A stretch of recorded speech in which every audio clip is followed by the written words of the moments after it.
ela esteve primeiramente regulamentada no CPC de 2015 e logo na sequência ela foi alterada pela Lei 13.465 de 2017. Então hoje está regulamentada a Lei 13.465 de 2017, que foi a lei que alterou a Lei de Registros Públicos, passando a regulamentar essa uso capião extrajudicial. 13.465 de 2017. Tá? Ela regulamenta o uso capião extrajudicial. Tá? E aí começaram os problemas, evidentemente. Eu vou explicar como é que funciona o procedimento. Ele vai se dividir basicamente em 3 fases.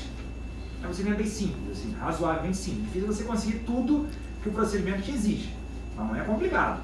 O problema, de novo, é o mesmo problema que você tem na judicial. Conseguir a documentação toda idônea para você ter aquela fase de atas notariais, o procedimento registral, um monte de coisa.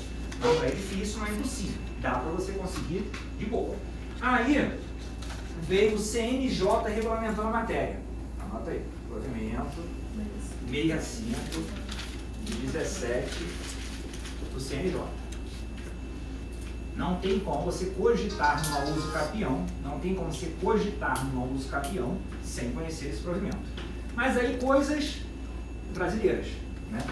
O TRJ do Rio também lançou um provimento, a Corregedoria. E o mais divertido, o provimento da Corregedoria do Rio não conversa com o provimento do CNJ, tem coisas contraditórias.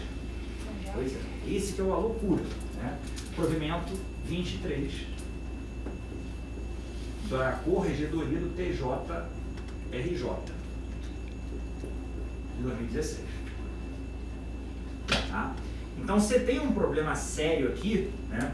Que é a matéria administrativa, a matéria cartorária, pura e secamente cartorária.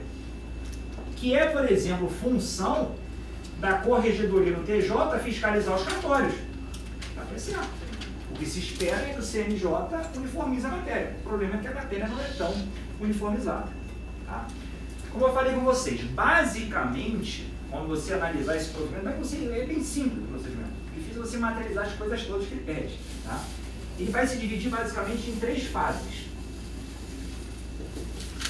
A primeira fase é a fase que você vai lavrar as atas notariais.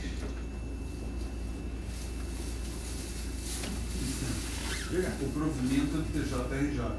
E conforme você observou, não acompanha do CNJ. Vou mostrar daqui a pouco como é essa incongruência dos dois. E nesse caso, eu aqui no Rio vou me espelhar no TJ ou no CNJ? Você vai se espelhar em todo mundo que você puder se agarrar e mais um pouco. Porque esse tema é muito sério, de concretizar. Você vai tentar ser o mais amplo possível. Porque olha só, o próprio notário, o próprio tabelião no primeiro momento, vai ficar em uma situação bem difícil. E isso é uma das coisas que geram entraves. O tabelião pode recusar. Ele pode falar, não vou lavrar a escritura, porque eu não me sinto confiante, não vou botar minha fé pública em uma coisa que eu não concordo. Sinto muito, procuro outro cartório. Isso é um problema, né? Muito comum. Que acontece muito. Muito acontece. Escuto muito isso as pessoas falando. Ah, fui no cartório, eles não querem, eles não estão lavrando, eu uso capião extrajudicial. Mas um dos primeiros que estavam fazendo era aqui em Campo Grande, né? Não estou sabendo, né? Não estou sabendo. Foi um dos primeiros lá em Campo Grande. Esse papo é bem complicado, né, assim, do cartório. Essa fase aqui da ata notarial, a gente já conversou de ata notarial hoje. A ata notarial, como eu já conversei, é a documentação de uma outra prova. A diferença é que você vai se valer o quê? Da fé pública dele. Às vezes é difícil isso. É uma ata notarial de quê? 2 requisitos. Você está alegando para o cara que você tem 10 anos na posse de um imóvel. O que você vai ter que provar para o tabelião? Você está há 10 anos. Aí você junta aqueles documentos todo caquético que você juntou lá, e o cara olha e fala, para mim isso não está idôneo. Eu não lavo. Você já empaca aqui. Uma declaratória de posse, é isso? Mais ou menos. A uso capião não. Você pode ter até uma declaratória de posse, isso é muito comum. É muito comum as pessoas fazerem uma escritura pública declarando que estão na posse há 5, 10 anos. Isso é 1, 2 meios de prova, não é prova absoluta. Isso é bom, né? É bom, claro. Eu chego para o tabelião e falo, olha só, eu tenho uma escritura declaratória de 10 anos na minha posse. Ele vai para você e fala, muito legal, parabéns pela sua escritura. Só eu quero documentos que comprovam esses 10 anos. Aí o cara vai ver. Aí o tabelião pega e fala, não vou lavar. Tá certíssimo. Ele não vai dar fé fé pública num troço que não tem idoneidade. Se ele olhar para essa documentação e não se sentir confiante para botar ali uma fé pública de 10 anos na sua posse, ele não vai colocar. Sinto muito. E vai ter um problema, não adianta. Se ele colocar isso na ata notarial, vai chegar numa segunda fase, numa terceira. Na terceira fase, você vai morrer na praia. Não tem jeito. A segunda fase é a fase da advocacia. Especificamente, o advogado ou o defensor público. Mas é claro que você já está atuando na primeira, óbvio. O cara não vai conseguir fazer isso tudo sozinho. E a terceira fase é a fase registral. É a fase do registrador. Que é o cara que só vai, por exemplo, abrir uma matrícula para esse imóvel que você quer usucapiar, que não tinha naquele exemplo que eu dei, lembra? A gente brincou aqui, o cara tem um imóvel lá na Muzema. É horrível dar exemplo assim, mas é, lá na Muzema. Não tinha matrícula de nada. Todo mundo viu isso. E aí, ele pode usucapiar uma área ali? Teoricamente, se não for uma área pública, alguma coisa, ele pode usucapiar. Mas não tinha matrícula. O registrador só vai abrir matrícula se tudo isso daqui tiver o quê? Idôneo. Só não tem jeito. Esquece que ele não vai fazer de jeito nenhum. Mas vamos lá, vamos melhorar um pouquinho cada uma dessas fases. Nessa fase da ata notarial, você vai ter que procurar um cartório, levando essa documentação toda que você tem, para ir lavrar atas notariais. Geralmente não é uma só, são muitos documentos. Não dá o cara fazer tudo numa só. Que ata notarial vocês vão ter? Vai ter que 200 páginas, não tem como. Vai fazer por partes. Então, por exemplo, eu cheguei lá hoje e falei para ele, olha só, estamos começando um procedimento aqui, eu queria que você lavasse uma ata notarial atestando que eu tenho 10 anos de comprovantes de pagamento de contas da SEDAI nesse mesmo imóvel, meu nome. Imagina, 10 anos. Que? 120 meses? Não, mais, 120 meses, 10 anos que eu falei. Mais não sei quantos meses de comprovantes de pagamento. O cara tem que juntar os comprovantes todos, o cara lava. 240 aí são páginas, só isso aí, só de comprovantes. Imagina fazendo um relatório, botar isso tudo. Não trabalho danado. Fica louco. Meio carinho também o trabalho. Não pode convir, o cartório não vai perder dinheiro com isso. Vai cobrar. Mas se pensar o custo-benefício, pode não ser tão caro. Não é tão caro, mas é um dinheirinho considerável. Ótimo. Os outros documentos que você vai ter que apresentar. Você vai lavrar um conjunto de atas notariais. Não tem jeito. O primeiro problema que você tem aqui, ó, se você pegar o provimento da corregedoria, primeiro artigo, tá? Então você vai começar bem.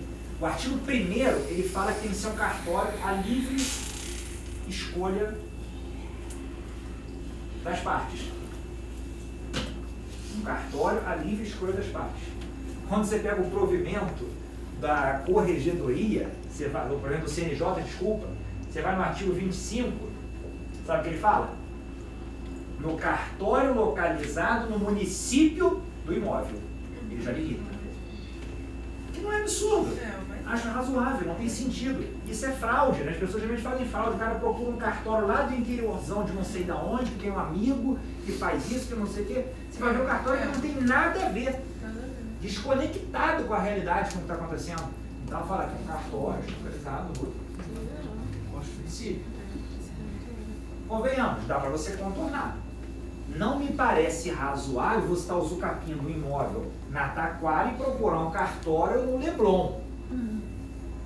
Não tem nenhum sentido, você concorda comigo? É mais natural que seja um cartório da localidade, daquela região, daquele bairro. É muito mais razoável você pensar dessa forma. Mas, em tese, nada impede, nada impede nesse negócio, tá? Que você faça desse jeito. Mas, olha só, que seja, tá? O artigo 4º do mesmo provimento, ele detalha o que tem que conter na ata notarial. Requisitos. Não é a liberdade, a discricionariedade do tabelião, não. Tá? Tem umas regrinhas que têm que ser observadas, alguns detalhezinhos. Vou ler rapidamente para vocês. Ó.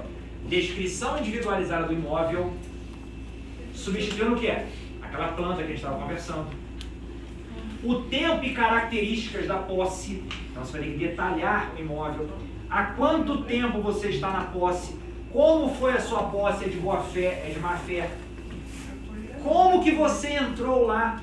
Não precisa copiar não, gente. Está no artigo 4º. Provimento facilmente. Tá? Como que você entrou na posse? Ah, eu entrei na posse porque meu pai, do meu avô, há 20 anos atrás lavrou uma promessa de compra e venda com o seu fulano. E eu estou aqui há 20 anos. Você está vendo essa composta, ela promessa de compra e venda velha, amarelada, antiga, comum. Para mulher é isso, não tem jeito. Né? A modalidade da usucapião que você está almejando. Ah, eu estou almejando uma usucapião para abandono do lar.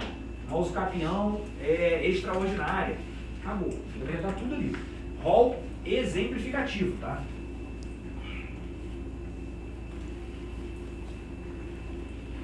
Exemplificativo. Você está dando exemplos, tá? Exemplos, casos, né, que ele vai trazer ali. Recomenda-se, não é impossível de se imaginar. Inclusive, recomenda-se que o tabelião faça o quê? Está no local. É razoável você imaginar que ele vai ao local certificar, verificar o que está acontecendo? É. Se isso vai acontecer, se não vai, já é outra conversa. É comum tabelião, cartorário ir a local fazer as coisas. Tem um preço para fazer no cartório, tem um preço para fazer lá. Normal. Se eu já fiz divórcio consensual, evidentemente extrajudicial, no escritório. Isso não é propina não, tá? Ele tem o preço dele cobrado. Se eu quer lavrar como? No cartório? X. Ah, se eu quer lavrar no domicílio das partes? X mais Y. Acabou. É o preço dele. Está cobrando para as exigências, não tem nada sobre isso. Enfim, e por aí vai seguindo. Advertências. É importante advertir as partes. Que advertência? Ó, eventual declaração falsa que o senhor faça aqui só pode ter consequências. O senhor está narrando perante um tabelião que tem fé pública, isso e aquilo, e isso depois pode ser até utilizado, evidentemente, num processo criminal, uma documentação falsa, uma falsidade ideológica, um documento falso. Feita essa história toda, aí você entra na segunda fase. Conseguiu isso tudo? Conseguiu lavrar essas atas notariais demonstrando tudo o que você acha necessário para todo usucapião? Ótimo. Agora começa a fase do advogado. O advogado vai ter que assinar, né? Então é obrigatório a participação do advogado. O provimento fala, tá? A defensoria pode te ajudar. Aí é claro que a gente sabe como é que é, né? A vida do hipossuficiente, do assistido é meio sofrida, né? Então assim, imagina, falar com o defensor já é difícil. Imagina o defensor lhe assessorando em um cartório. É uma coisa meio inimaginável. Nunca vi um procedimento desse. Eu dou aula na escola de defensoria, já perguntei para os defensores. Não, tem um núcleo da defensoria para procedimentos extrajudiciais, senão não dá. Por exemplo, o cara chega na defensoria e quer se divorciar. Como é que o cara faz? Tem que ter um defensor para assessorá-lo a fazer aquele divórcio em cartório. A gente tem um núcleo para serviços extrajudiciais. Como que eles fazem? Deve mandar um estagiário lá, não sei como é que é. Mas assim, alguma coisa vai ter que ser feita. Às vezes um convênio do cartório com a defensoria, os caras trocam um tipo de informação, o cara manda a escritura de divórcio lá para o cartório, o cara para a defensoria, o cara verifica e devolve, não sei. Eu não consigo imaginar o tabelião marcando uma data do defensor ir para lá. Não vai acontecer, é difícil. Mas tem que ter, não tem jeito. Tá? Nesse segundo momento, aí entra a documentação toda que você tem. O advogado vai fazer uma petição instruída com essas atas notariais, com toda a documentação que ele tiver, e vai se constituir a partir dali um processo administrativo. Né?